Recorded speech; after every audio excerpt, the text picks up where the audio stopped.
1 vers 18 tot 25, geboorte van Jesus Christus. Die geboorte van Jesus Christus was dan so: toe sy moeder Maria verloof was aan Josef, voordat hulle saamgekom het, is sy swanger bevind uit die Heilige Gees. En Josef haar man, omdat hy regverdig was en onwillig om haar openbaar te maak, het hom voorgenem om in die geheim van haar te skei. Maar terwyl hy dit in die gedagte gehad het, verskyn daar 'n engel van die Here in 'n droom aan hom en sê: Josef, seun van Dawid, wees nie bevrees om Maria, jou vrou, by jou te neem nie.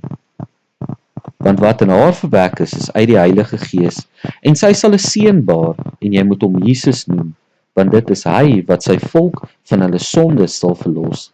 En dit het alles gebeur, sodat die woord vervul sou word, wat die Here deur die profeet gespreek het.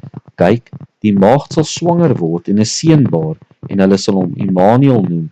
Dit is, as dit vertaal word, God met ons. En toe Josef uit die slaap wakker word, het hy gedoen soos die engel van die Here hom beveel het, en sy vrou by hom geneem. En hy het haar nie beken totdat sy haar eersgebore seun gebaar het nie, en hy het hom Jesus genoem.